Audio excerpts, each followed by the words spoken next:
Oui, absolument. Ouais. Non, je pense qu'aujourd'hui, ce qui se passe dans la région est tellement gravissime qu'il faut une sortie de crise. C'est pour ça que les Européens ont tenté de jouer leur partition, qui est diplomatique.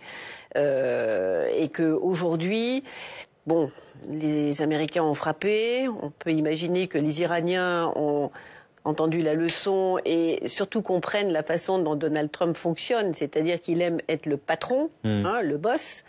Et que s'il dit, voilà, je demande un cessez-le-feu et que les Israéliens ne le respectent pas, ce sera Benjamin Netanyahou qui sera le coupable et Donald Trump le rappellera à l'ordre. Voilà. Donc on peut se dire que voilà, il y a une fenêtre d'opportunité pour que les choses s'apaisent et il faut tout mettre en œuvre. Et le président Macron a raison de dire, d'abord pour épargner les vies civiles, parce que du côté israélien, il y a des morts, mais il y en a encore plus du côté iranien. Et on voit bien qu'une escalade n'entraînera que des morts supplémentaires. Les frappes étaient ciblées dans un premier temps, mais aujourd'hui, il y a quelques jours, on a vu qu'Israël bombardait Téhéran. Donc voilà, on a toujours cette escalade avec des morts, des destructions et ainsi de suite. Donc voilà, on a besoin que ça s'arrête. Oui, enfin, à ceci près que je pense que ce qui distingue Donald Trump des deux autres, c'est, j'allais dire, le respect pour la vie humaine quelque part. Je ne crois pas, je ne suis pas convaincue. Non, mais attendez, je ne pense pas que Donald Trump. Compliqué. Je ne pense pas que Donald Trump de quelle vie humaine, peut-être. aime la guerre. En tout cas, à chaque fois, il essaye de faire la paix. Et bon, les accords de Doha n'ont peut-être pas donné le résultat escompté pour la fin de l'Afghanistan. Mais il se place quand même dans celui qui veut la paix. C'est pour ça. Oui, mais c'est pour ça que les frappes, américaines sur les sites nucléaires iraniens. Les Américains n'ont pas frappé Téhéran. Ils sont allés frapper le site nucléaire et de dire voilà, on a frappé, on vous a fait la démonstration de notre suprématie militaire et simplement pour les Iraniens, pour rappeler aux Israéliens que aussi ils ont besoin des Américains, pour dire aux Chinois et aux Russes. Vous voyez ce que nous sommes capables de faire. Donc là, c'était une démonstration. Absolument, mais c'était une démonstration en dehors du droit international. Et je vous rejoins sur le fait que les trois ne le respectent pas. Je ne sais pas si c'est un fait français, mais je pense qu'il est mondial. C'est quand même un individu qui s'est invité au quotidien dans nos vies. Oui. Depuis son élection et même avant, il n'y a pas, je crois, un Français qui ne sait pas ce que Donald Trump a dit, ce qu'il a tweeté. C'est vrai. Aujourd'hui, c'est quand même un phénomène où il est omniprésent.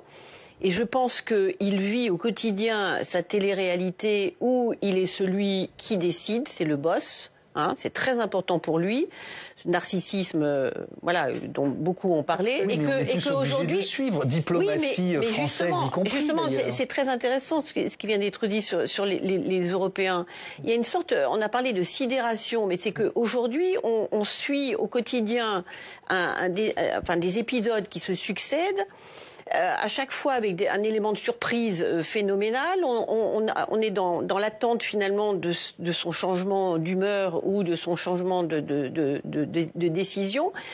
Et quelque part, nous sommes dans l'attentisme. Je suis d'accord que beaucoup lui résistent et c'est pour ça que pour l'instant, sur le plan international, il n'a pas engrangé les succès.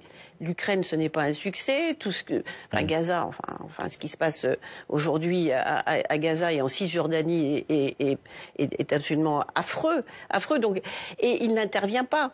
Donc, il n'intervient pas parce qu'en effet, certains lui résistent. Et nous, les Européens, à un moment, nous essayons timidement de prendre notre part dans cette diplomatie traditionnelle. Et lui a changé. Il ne fait pas de diplomatie, il fait de la diplomatie économique. C'est-à-dire qu'il est dans le deal permanent, en effet. Oui. Et je suis d'accord, mais il s'attaque aux plus faibles, toujours.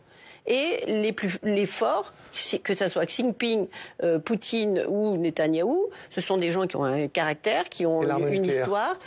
Voilà. Et donc, à cela, finalement, il essaye de montrer quand même qu'il est le boss, mais avec le succès relatif que l'on connaît. C'est une feuille de route. Le State Department a une feuille de route très très claire. Réindustrialiser les États-Unis, ramener les investisseurs, ramener les industries, créer des emplois et vendre aux Européens qui sont tenus d'acheter des équipements, notamment militaires américains.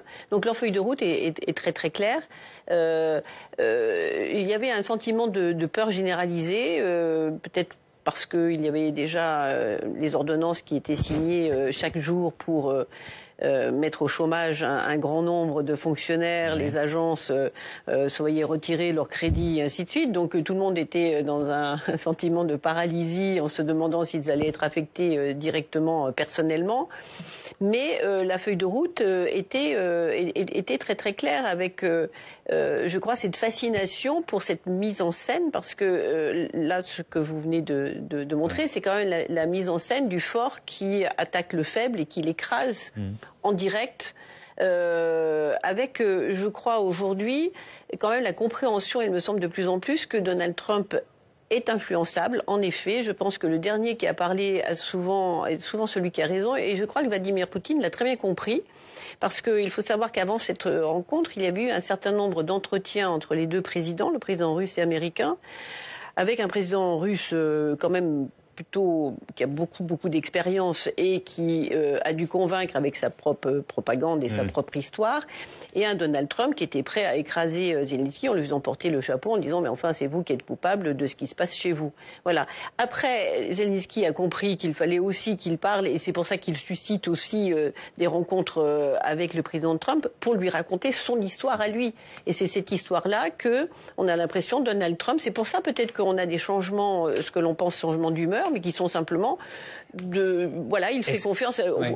Enfin, le dernier qui a parlé est celui finalement qui a raison, et donc il fait avec. Non, vous le poussez dans le bon sens de ce que j'ai entendu à Washington, à savoir si vous achetez, si vous dépensez, vous aurez de la protection américaine. Sinon, je déciderai. On vous la garantit pas. Non, absolument. Ce qui détruit totalement la crédibilité de cette défense de l'OTAN, à savoir que l'idée est que quand même, si un des membres est agressé, l'ensemble, et c'est ce qui est dissuasif, vient au secours de celui qui est agressé. Donc à partir du moment que celui qui est agressé méritera ou pas l'appui des Américains, mais moi je pense qu'il vient, parce que là on a le scénario en effet Israël et Iran qui pour lui est déjà il est passé à autre chose. Donc là il va nous faire des annonces. Je crois qu'il faut qu'on se prépare à se prendre des grosses claques. Voilà, et je pense qu'il vient pour sidérer à nouveau les Européens, et en nous tapant sur la tête en disant pendant des années, c'est ce que j'ai entendu à Washington, vous vous êtes gavés, vous les Européens, nous avons assuré votre sécurité gratuitement, maintenant it's payback time.